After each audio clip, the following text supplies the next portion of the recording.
Welcome along to Snetterton, everybody. We've got our first of two races coming up for you today for the Porsche Club Motorsport Boxster Cup. So if you didn't join us earlier on for the Porsche Club Championship with Pirelli, welcome along. And we look forward to guiding you through the way that they're going to line up for round 13 of the championship. The grid based on their fastest times from qualifying. Max Watt, 6 times a race winner so far this season, starts on pole position. He's got Scott Evans that sits alongside him, and it's Ben Grucock that's there on row number 2 alongside Bertie Bream, who is the championship leader. In fact, Perry Darling, Bertie Bream showing us Perry Darling. Sorry, on row number 2.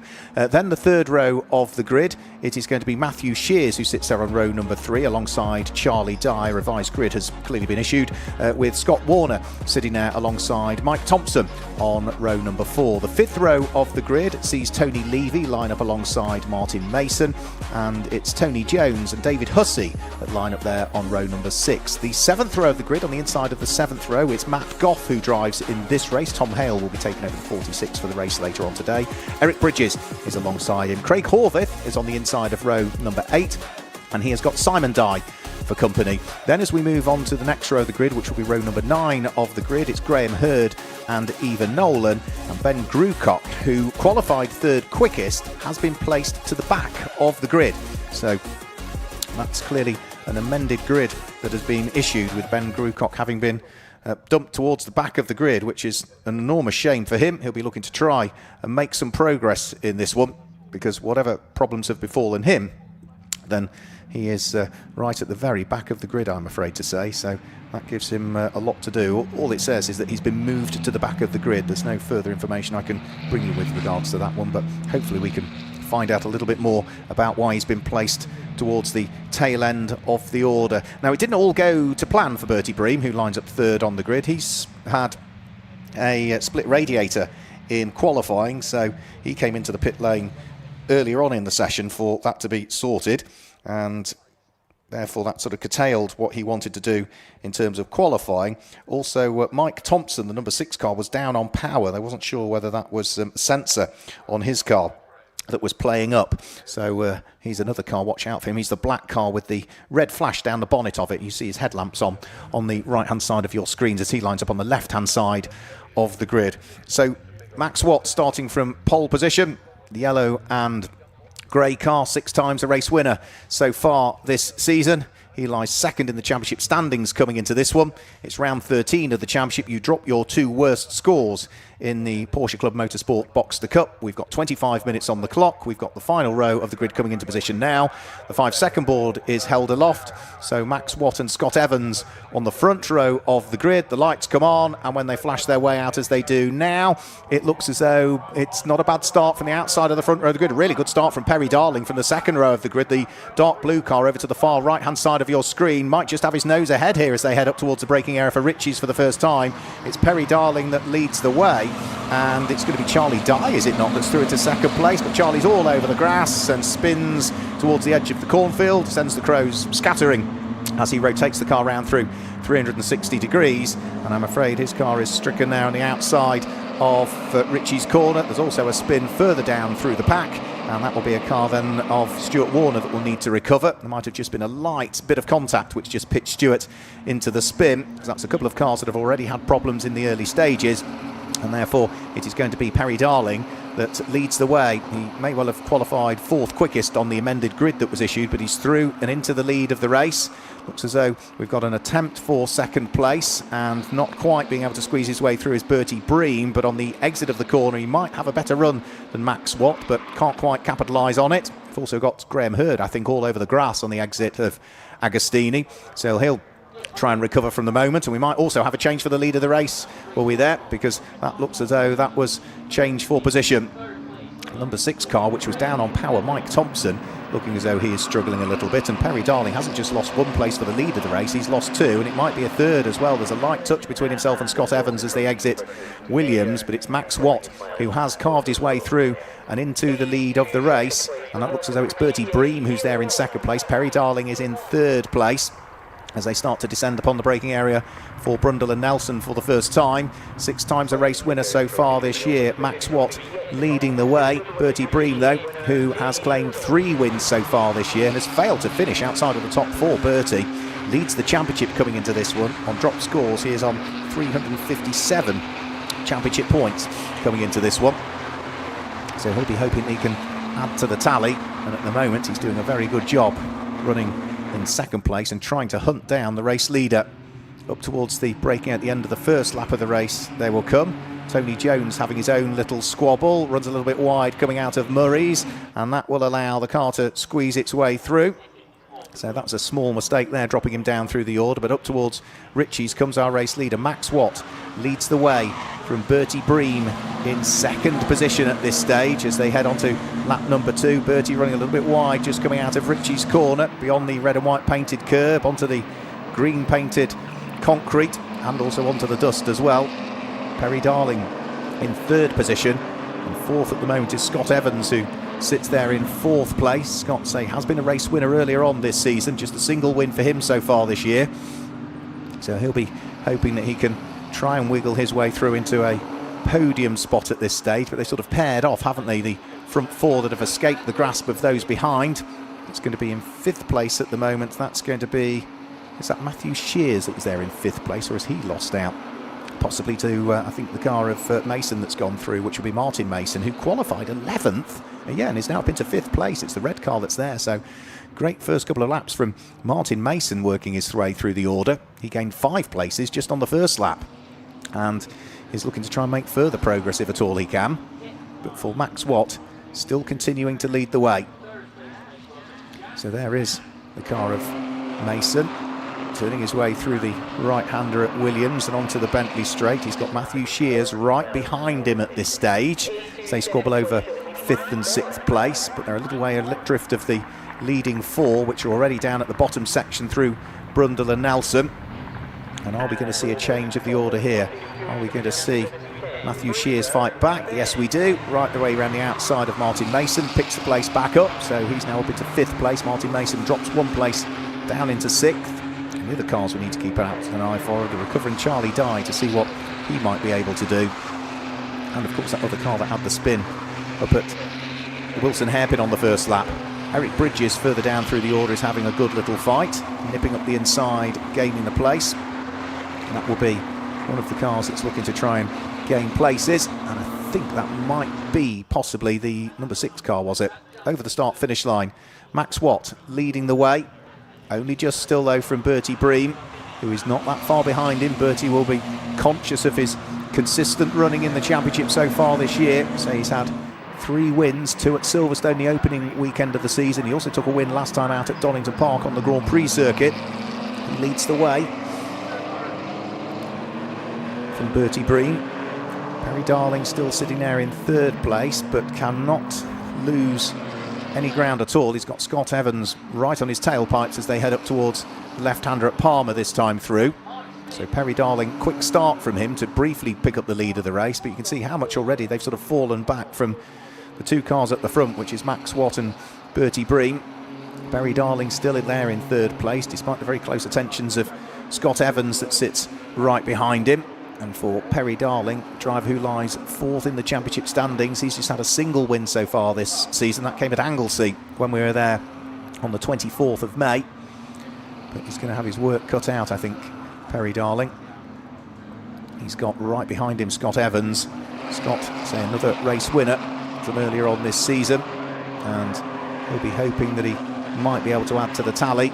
His win came at Brands Hatch on the Grand Prix circuit, Scott Evans. And that was when we were there in the early part of May. 10th of May was the Brands Hatch weekend. But for the lead of the race, Max Watt now just looking as though he's getting a bit more daylight between himself on this lap and Bertie Bream, who's still there in 2nd. Perry Darling still sticking his elbows out in 3rd place. Scott Evans seeing if he can prise the door open, but he's not close enough at all as they head through Brundle and Nelson this time through, with 18 3/4 minutes of the race to go. Lap 3 about to be completed this time through as they start to head round through Corham. Really difficult corner, Corham, forever turning right. You're trying to balance the car on the throttle, prevent the understeer as well, which in a rear engine car is not the easiest thing to try and contain, and then try and brake from turning right to pitching the car down into the left-hander at Murray's.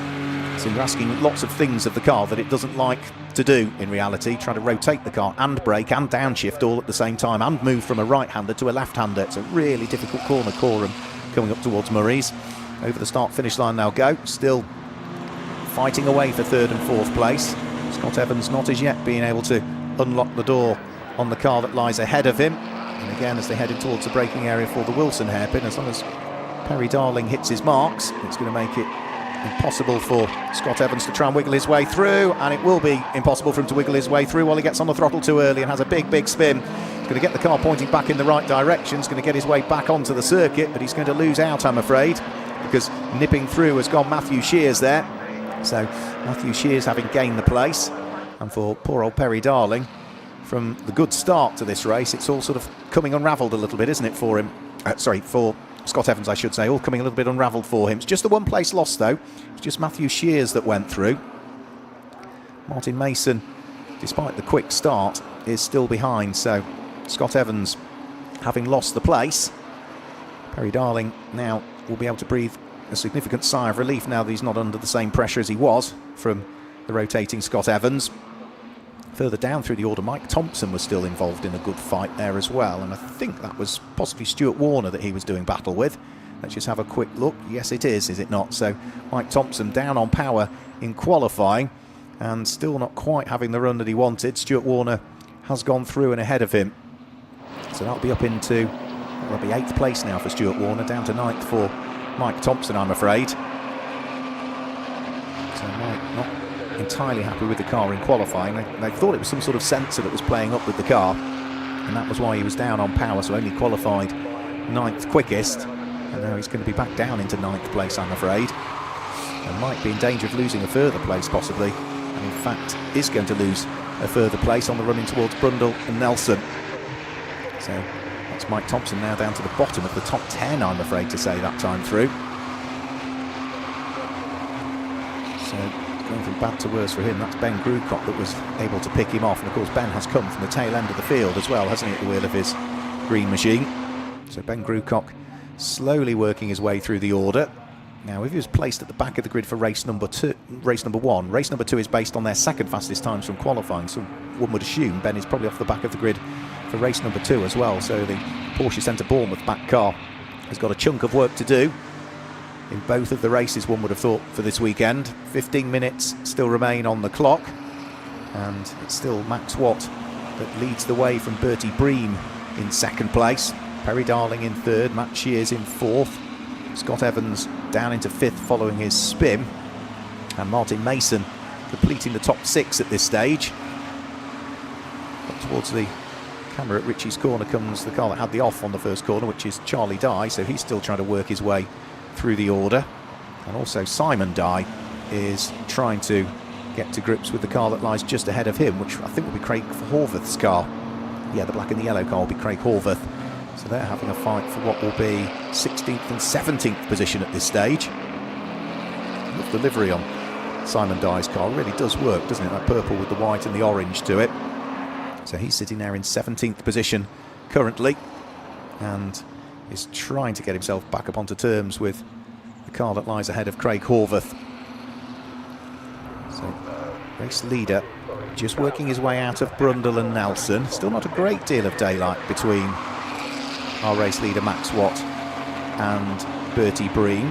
Max Watt, if he stays where he is in the lead of the race, will be 19 points ahead, which is not sufficient for Bertie Bream to be crowned the champion, because remember, the man who leads the race is 2nd in the championship. The man who's 2nd in the race is the championship leader, so it does close that championship gap up a little bit as we look forward to what will be the final race of the season later on today. Over the start-finish line now will go. This is going to be now 5 laps about to be completed, and it's still Max Watt that leads the way from Bertie Bream in 2nd place. Bertie that time through lapped about 1/10 of a second quicker than the car ahead, so it did come down a shade, the gap between them.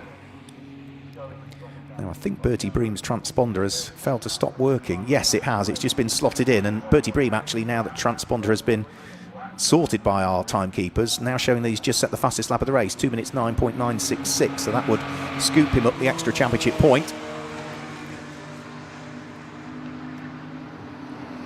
We've also had a change for 7th and 8th place, and that is going to be Stuart Warner gaining a place, and he's managed to sneak his way through and past Tony Jones. And now for Tony Jones, the pressure's building because he's now got the charging car from the back of the field. Ben Grucock beginning to bear down on him. So Ben Grucock, is he going to gain another place?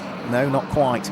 In towards the braking area for the Wilson hairpin, but he's right on the coattails now of Tony Jones. And it's been good progress through the order for Ben Grucock. Say qualified third quickest, was placed to the back of the grid, so 20th position. Well, he is now up into 9th, and before too much longer one would have thought that could be 8th place. He's still not quite there as yet, so the black car of Tony Jones still hanging on to it. It's Ben Grucock going to try something into the braking area for Agostini. He's trying to prise the door open. There's a little bit of a rub between the pair of them as they just bounce off each other, and Ben Grucock actually holds his hand out of the window, I think, to apologise for that one to Tony Jones. So there was an instant apology almost as they were still turning the corner. You can see the hand out of the window, and I'm sure from Ben Grucock that was I'm sorry, there was a little brush between us, but nothing intentional there. But place gained, and now Ben Grucock will look to try and charge his way onto the coattails of the next of the cars that lies ahead, and that will be Stuart Warner at the wheel of the silver and the orange car that's just up the road. Further down through the order, looks as though we've still got fights going on. That's Graham Hurd busy squabbling away. He's at the front of the queue. And then just behind him is going to be one of the Rint Design cars. That will be David Hussey's car. So that's going to be 11th, 12th and 13th, which will be Tony Levy, I think, is the next of those that's in that mix as well. Yeah, the red car with the grey and the black flashes down it. Tony Levy. Now only going to go 3 wide in towards Brundle and Nelson. Oh, that looked tight, didn't it? Graham Hurd, I think, losing 2 places that time through. Now, out of Brundle and Nelson, a bit of a wiggle there from David Hussey. Just manages to keep his nose ahead of Tony Levy, with Graham Hurd now having dropped from 11th down to what will be 13th place on this lap. So it's been a lap to forget for the unfortunate Graham Hurd. Started in penultimate position on the grid, so he still made good progress as Graham. So from 19th up to 11th, but back down to 13th, I think it will be by the end of this lap as they come over the start-finish line. Now with less than half of the race to go, on towards what will be their 7th lap this time through. Still with Max Watt leading the race overall by 2 seconds, and Max has now picked up the fastest lap of the race, so he would net the extra championship points. 2 minutes 9.390 for him. Charlie Dye also still trying to work his way through the order after he's off at this very corner. Ritchie's on the first lap. He's gone past Eric Bridges on that occasion. And news also just reaching us that the car that runs in 4th position, which is Scott Evans, has now picked up a 5-second penalty for track limits. Well, at the moment he is only 3 seconds up the road from Perry Darling. So Scott Evans is going to drop, after his spin of course, down further through the order, and he's still busy squabbling away at this stage with Matthew Shears trying to get himself back up into 3rd place. Is he going to be able to do it? Well, Matthew Shears is still right with him as they come up towards Brundle and Nelson. Matthew will have the inside line for Brundle, but that'll be the outside line for Nelson. And trying to work his way through and managing to do so is Scott Evans. So Scott Evans moves up to 3rd on the road, but this is the car that's got the 5-second penalty, the blue and the black car with the Dayglow orange flashes to it. So up to 3rd on the road for Scott Evans, but add 5 seconds to his race time, and that is going to drop him back behind Matthew Shears, and it still might drop him behind Perry Darling as well. So 3rd on the road could still end up being 5th place, depending on how he gets on for the rest of the race. So for Scott Evans, the target now, push, push, push, try and build 5 seconds over the car you've just taken the place away from. Tony Jones still with his hands rather full. He's got Martin Mason right with him. So Martin running in 9th position, hot up the heels of the black car of Tony Jones in 8th place. Again, they're just coming up towards the end of the lap. This will be their 7th lap of the race that they'll be chalking into the book this time through. Tony, I thought, was a little bit slow just coming out of Murray's, and he was, because that has allowed Martin Mason in the Coca-Cola liveried car to draw himself alongside, and I think he'll have his nose ahead by the time they get up towards Ritchie's corner. So yeah, Tony's going to tuck himself back behind. So place gained for Martin Mason. He moves up to 8th. Down to 9th goes Tony Jones as they thread their way through the right-hander at Ritchie's onto another lap of the Snetterton 300 circuit, with Max Watt still leading the way from Bertie Breen. And that is good news for Max Watt, because he's outscoring his main championship rival. He has added to the score as well with the extra point for pole position, and at the moment the extra point for fastest lap. So that is going to close the gap on Bertie Bream in terms of the championship heading into the final race later on today. As for Scott Evans in third place, add 5 seconds to his race time, and he does drop from third to fifth. Yeah, he'd fall back behind Matthew Shears and Perry Darling on corrected times as the race leaders thread their way through the bomb hole with under 8 minutes remaining. Still not a great deal of daylight between Max Watt and Bertie Bream for the lead of the race. Remember, Bertie was the man who had the radiator split on him in qualifying, which slightly curtailed the amount of laps that he could do in qualifying. You've got to do a minimum of 3 laps in qualifying, and that was all Bertie managed, so he did well to qualify fourth on his fastest time in qualifying.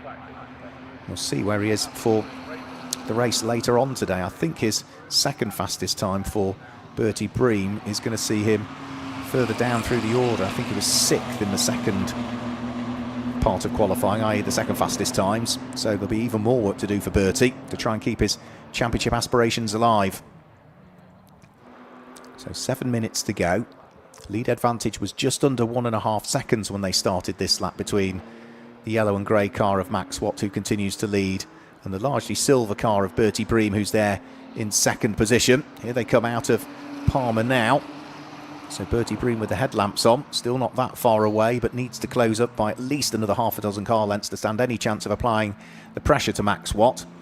So through the left-hander at Agostini, pick up the throttle again as soon as you possibly can, let the car run out wide towards the edge of the curb line, and then the difficult kink at Hamilton, so you're onto the brakes, avoid the tyre stack on the inside, don't let the car run wide, which is really easy to do at Hamilton because it's a fast corner, it's just a dab of the brakes as you go in, and then as you head out of Oggies, around through the right-hander at Williams, critical corner again to carry the speed and the momentum onto the Bentley straight. The relative gap between the pair of them through the first sector has remained absolutely static. It's thousandths of a second difference through the first third of the lap from Max Watt and Bertie Bream. They'll be coming up towards the end of the second sector any second now, and Bertie Bream is again thousandths of a second shy of Max Watt, so the gap between them has not changed to the naked eye at all.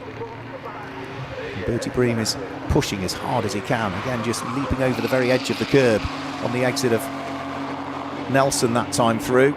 Uses all of the curb on the exit of the bomb hole to carry as much speed through that sort of little dip as you head in towards the apex through the right-hander at the bomb hole, and then this tricky never-ending right-hander at Coram to then get the car turned in and avoid the sausage curb on the inside of Murray's and propel yourself back over the start-finish line with just 5 minutes to go.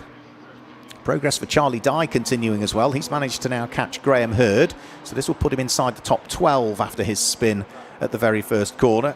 Not what he wanted, having qualified 7th quickest overall, started 6th on the grid because of that grid drop for Ben Grucock. And how is Ben Grucock getting on, I hear you ask? Well, the answer is up to 6th place now from the very tail end of the field, so it's been a good drive from Ben Grucock to work his way through the order. Ben so far this year, his best results were last time out at Donington Park. He had a good weekend, and his green machine is still trying to make further progress now. He finished on the podium in both of the races at Donington Park. It was his best result of the season so far, his best weekend of racing. And as we say, with those problems befalling him in qualifying, off the back of the grid to carve his way through to 6th is a pretty impressive performance, to say the least, as he goes over the start-finish line with 4 minutes and 20 seconds remaining. He's now on to his 10th lap of the race, a race which is still being led by Max Watt, who through the first sector of this lap has just gone quicker than anybody has gone in the whole race so far. So Max Watt pushing hard, and he's about 0.2 of a second quicker than Bertie Bream, so gap first to second could now be opening up a little bit.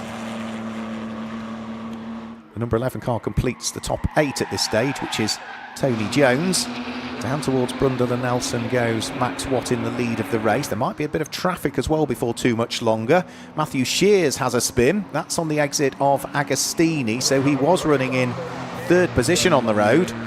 By the time he's recovered, that's going to cost him a chunk of time. But our race leaders will be heading on to their penultimate lap of the race this time through. So this is lap number 10 that they are on. So we should squeeze 12 laps out of this one. Traffic just up the road to deal with will be Ava Nolan. So Ava heads out of Murray's. Race leader closing in on her. For Max Watt, the good thing is he will meet that back marker in exactly the right spot, which is on the start-finish line, so no need to lose any time there.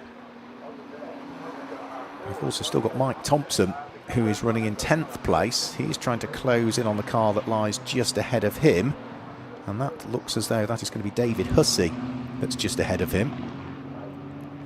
So David Hussey under pressure from Mike Thompson. Mike Thompson has got another car just behind him, which is going to be Charlie Dye. So this is sort of what will be 9th, 10th, 11th, something like that, all getting themselves together. And I also noticed that we've had into the pits a couple of cars as well. So Matt Goff, the number 46 car, has come into the pits and retired, I'm afraid to say. And also into the pits, but back out on circuit on an out lap, is the number 44 car of Scott Evans. And that's the car that's got the 5-second penalty, isn't it, for going beyond the circuit limit. So for Scott Evans, second quickest in qualifying, a race winner so far this year. It's not really been the start to the weekend that he would have wanted. Scott, his race win coming up Brands Hatch on the Grand Prix circuit. Now, Charlie Dye on course for another place gain if he can. Tries to sneak up the inside of Mike Thompson on the exit of the bomb hole, but then you can see the brake lights just sort of dab on as he realised that the door was closing. He's still trying to recover from that spin at the first corner. Mike Thompson's still trying to stay in touch with the car that lies just ahead of him, which is going to be David Hussey's car.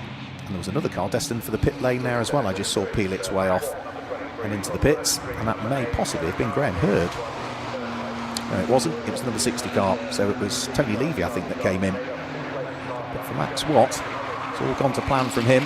There was pressure early on from Bertie Bream. He soaked up the pressure, and now he's built a 2.3 second advantage, as large as it's been so far between himself and the championship leader, who I think has probably given up in this race that he's going to be able to close the gap, because with just around 60 seconds remaining on the clock, over the start-finish line comes Max Watt, and he is about to start his last lap of the race this time through. Still with some traffic as well that he might need to deal with, including some cars which are coming back out of the pit lane. Mike Thompson has a very grassy moment on the exit of Palmer and rejoins, but he has now given a place away to Charlie Dye, who has picked up another spot, and now Charlie Dye is in full attack mode to try and gain a further place over the number 64 car of David Hussey, which he's able to do on the run in towards Hamilton. So a couple of places gained there for Charlie Dye. That one now puts him up into 9th position. David Hussey, I think he's going to retire the car on the exit of Hamilton, is he? Yep, so he pulls the car off and out of harm's way. So David Hussey with problems. He's not going to see the checkered flag in this race, I'm afraid. There you can see the car off on the right-hand side, just on the approach towards Hamilton. So that's been covered by localised yellow flags at this stage, as our race leader, Max Watt, will now be heading towards the end of the second sector of this lap, and is on course for another race victory, which would be his 7th of the season so far. Still traffic to deal with though, and that little bit of traffic is dispatched a lap down. That's Simon Dye's car that he's just gone through and passed. Now for Max Watt, it's just clear tarmac up the road from him, so he turns his way out of Williams and onto the Bentley straight under no pressure from Bertie Bream, because the race advantage climbed to 3.7 seconds at the beginning of this lap, and despite having soaked up the pressure in the early stages, Max Watt is on course for what for him would be win number 7 of the championship season, but more importantly, he is outscoring the championship leader, which keeps the championship alive heading in towards the final race of the season for the Porsche Club Motorsport Boxster Cup. He's just got to turn his way out of the bomb hole up towards Coram, and as he turns his way through Coram, he'll be on course for the maximum points in reality. The points for pole position, the points for the win, the points for fastest lap as well, which I think means that's going to be a 19-point lead that Bertie Bream will still have going into the final race, but it still keeps the championship hopes alive. Max Watt is about to come over the start-finish line and secure his 7th win of the 2025 championship season in the Porsche Club Motorsport Boxster Cup. He claims the win. Bertie Bream will finish in 2nd place, but he's still got a handy advantage in terms of the championship. It was a 5-second win in the end for Max Watt over Bertie Bream. Perry Darling will come through and finish in 3rd position, despite a race that was a little bit yo-yo for him, with a great start from his grid position of 4th up to the lead of the race and then back down through the order. He should finish in 3rd place. Still is yet to come over the start-finish line is Perry Darling, so adrift is he of the leading pair. And then Matthew Shears should be there in 4th position, but we're still awaiting those cars to come through and over the start-finish line. Charlie Dye recovered from his spin at the first corner. He should be through to finish in 9th place, as only now comes Perry Darling over the start-finish line. So it's a long old gap back after the first two. Perry Darling was 44 seconds adrift of the car ahead of him and 49 seconds adrift of the race leader. Matthew Shears comes through to finish in 4th position. He'll be as pleased as punch with that one. Stuart Warner chasing him to the line will finish in 5th place, and off the very back of the grid, having qualified 3rd quickest, it will be the green machine of Ben Grucock that will come through to complete the top 6 at this stage. 7th place should be Martin Mason. I could just see coming out of Murray's, his red car was there. And even further down through the order, poor old Mike Thompson, who's clearly got still a few issues with his car, is looking as though he is under pressure from Graham Hurd to try and secure the final place inside the top 10. Martin Mason does finish in 7th place. Tony Jones comes through and shadows him to finish in 8th place. 9th place should be the recovering car of Charlie Dye. And then in the background of the shot, I could still see there that Mike Thompson was trying to keep at bay Graham Hurd. And it looks like Mike Thompson in the black car with the red flash down the centre of the bonnet. He's going to come through to scoop up what will be the final place inside the top 10, with Graham Hurd chasing him to the line. I think Eric Bridges is going to be the last of the cars that will finish on the lead lap. So he comes over the start-finish line now, and that should be the last of the cars to take the checkered flag as he comes through now to conclude the race. So 12 laps completed by Max Watt, but more importantly, it's the win and the extra points for pole position and the fastest lap. Max Watt claims the win from Bertie Bream, who remains the championship leader, but is in 2nd in that race. Perry Darling finishes in 3rd, ahead of Matthew Shears in 4th place. Stuart Warner was 5th, ahead of Ben Grucock, who made good progress on the tail end of the order to finish in 6th place. Martin Mason, Tony Jones, Charlie Dye, and then Mike Thompson complete the top 10. Then in 11th position, it was Graham Hurd from Eric Bridges, who was 12th and the last of the cars on the lead lap. Then Simon Dye was a lap down in 13th position. Craig Horvath was 14th place. 15th went the way of Tony Levy, who qualified 10th and just dropped down through the order, I'm afraid to say. Then it was Ava Nolan who was next up, and then the remaining cars, I'm afraid, were all retirees. David Hussey, Scott Evans, and also Matt Goff, all having retired, whether it be out on circuit or into the pit lane. So that's it for the Porsche Club Motorsport Boxster Cup for the moment. We've got another race coming up for you, our final race, which will decide the 2025 championship. That's at around about 5:35 this afternoon. But before that, if you want to join us, we've also got the Porsche Club Motorsport with Pirelli Championship coming up, and that'll be around about 10 to 4. So from everybody here at Snetterton, thanks for joining us. We'll see you later on today for the final races of the 2025 season. Goodbye.